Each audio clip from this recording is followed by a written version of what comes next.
네, 5주차 한국 불교 미술사 그죠?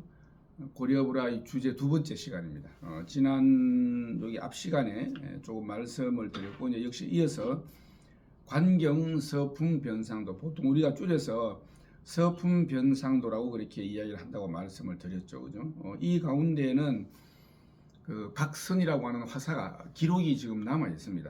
각선이라고 하는 화사가 그린 관경 서품 변상도, 현재 일본 서복사에 소장되어 있는데 여기에 또 있고, 하나는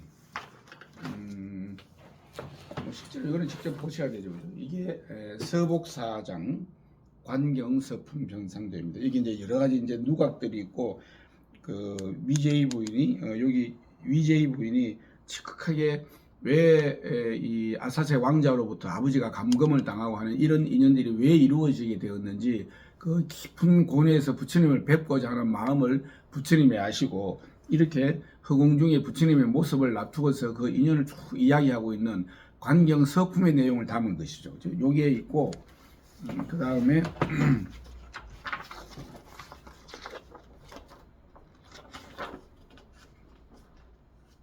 일본 대은사에 있는, 조금 전에 그랑 구도가 좀 다르죠. 그죠? 역시 이제 위제이 부인의 발언이 있고, 부처님께서 이렇게 제자들과 현현하셔서 이 빈비사라 왕과 이 위제이 왕비, 그 다음에 아들 아사세 왕자 사이에서 일어났던 이 일들의 인연에 대해서 부처님이 이제 말씀하시는 관무량수경의 서품의 내용을 그린 것이죠. 이거는 2m가 넘는 대형 화면입니다. 그리고 또 다행히 지금까지 남아 전하고 있다는 거, 한 800년이 지났음에도 불구하고 화면은 뭐 이렇게 보시다시피 구름이라든지 지금 여기 흐려서 여러분들이 살짝 좀 덜 보일 수가 있는데 뭐 빈틈없습니다. 구도 하나하나가. 그 다음에 이 구도가 아주 또 이 치밀하고 정교하고 색감이라든지 인물의 표현들이 아주 이렇게 단아하게 잘 그려져 있죠. 그러면서 주색과 녹색, 금선을 쓰면서 호화찬란하면서도 아주 밝고 부드러운 색감을 주고 있죠. 저도 지난번에 몇 년 전인가요, 한번 국립중앙박물관에서 일본 지연원이나 여기 두루두루 좀 외교적인 통로를 통해서 전시했을 때 가서 정말 감명 깊게 보았었습니다만은, 이 고려불화 가운데 정말 최고의 걸작으로 꼽을 수 있는 이런 관경 변상도입니다. 그리고 또 1323년에 설충이 그렸다라고 하는 이 관경 변상도가 있는데, 요건 아마 여러분들이 고려 관경 변상도라고 하면 이거를 이런 류를 이야기하는구나 라고 해서 아마 알고 계시는 불화입니다. 자, 요겁니다. 비교적 그래도 익숙하시죠, 그죠? 여러분들이 아마 보시기에 이것도 우리 앞에 봤던 서복사장과 정말 또 다르지 않게 뛰어난 구도를 보여주고 있죠. 전체적으로는 녹색과 주조색이, 적색이 그 주된 색깔로 그러면서 형태미도 이제 정형화되어가는 그런 모습을 보여주고 있습니다. 나중에 이거는 우리가 대부분 고려불화라고 이제 이야기하는데, 시대로 보면 조선시대 초까지 이와 같은 관경 변상도가 그려지고 있습니다. 이렇게 관경 변상도와 함께 이제는 아미타 부처님에 대한 예배 공양을 전제로 목적으로 그려진 불화가 있죠. 말씀드린 데 아미타 관련 불화 가운데에 가장 많이 조성이 되어졌고, 대부분 이제 정면상으로 조성이 됩니다. 정면상일 때에 아미타 부처님만 조성해서 그렸을 때는 아미타 독존도라고 이야기를 하고, 좌우에 관음세지 또는 관세음 보살님과 지장보살님 이렇게 3존으로 모셨을 때는 아미타 3존도라고 그렇게 이야기를 하고, 그 다음에 아미타 8대 보살을 주위에 같이 도상을 표현을 해서 아미타 9존도 형식, 이와 같은 방식으로 했습니다. 이제 독존도 가운데에는 옥림원, 이제 일본 옥림원에 소장되어져 있는 아미타 독존도입니다.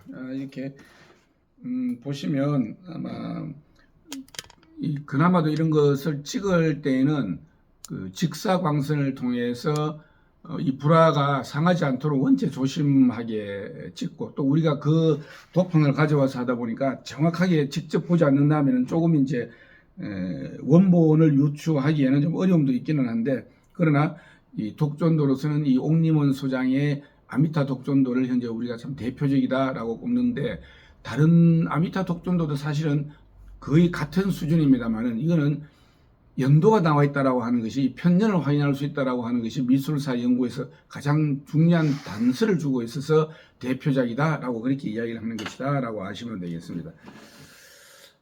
그리고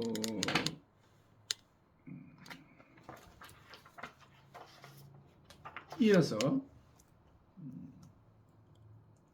아미타 삼존도는 건진미술관에 나와 있는, 지금 방금 보신 거는 옥림원에 소장되어 있는 아미타 독존도, 그다음에 여기에는 이제 관음세지 양협시가 같이 그려져 있는 아미타 삼존도가 되겠습니다.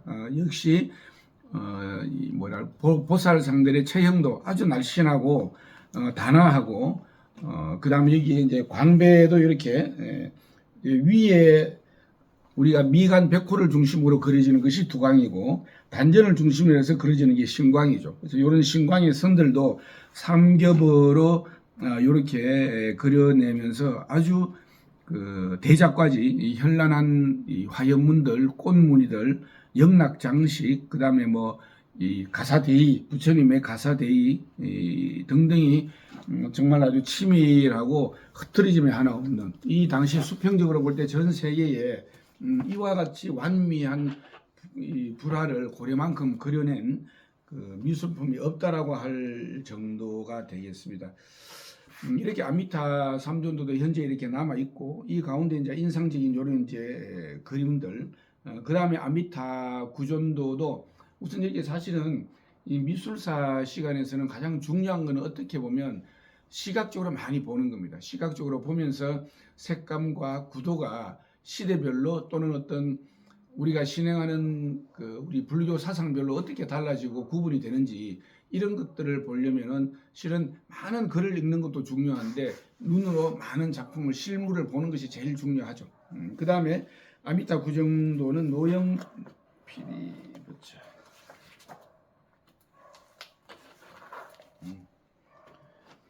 아미타 본존을 중심으로 해서 이제 이렇게 8대 보살을 그려서 아미타 보살님을 포함해서 이렇게 9분의 존상이 계신다라고 해서 아미타 구존도라고 그렇게 이야기를 하죠. 그래서 이런 경우가 이제 대표적인데, 지금 아미타 구존도는 비교적 여러 점이 남아 있습니다. 이 고려 아미타 구존도 가운데에는 일본으로 넘어가서 일본에서 고려 아미타 구존도를 모사한 작품까지 지금 전해져 내려오고 있습니다. 자, 이렇게 이제 뭐 경우에 따라서는 이제 순금선으로 그리기도 하고 또는 채색으로 그리기도 하고, 이렇게 크게 아미타 관경 서품 가운데에 또는 방금 보셨던 아미타 독존, 삼존, 아미타 구존도 해서 이렇게 예배 공양을 대상으로 모신 이 아미타 구존도, 그 다음에 똑같은 아미타 부처님을 주제로 한 것인데도 불구하고 또 이 공양 예배를 위해서 그린 거랑 망자를 맞아들이기 위해서 그린 내용도가 그림은 비슷한데 그 내용을 들여다보면 전혀 다른 그림이 됩니다. 그래서 이 아미타 내용도에 대해서는 다음 시간에 역시 이렇게 제가 도판을 보여드리면서 말씀드리도록 하겠습니다.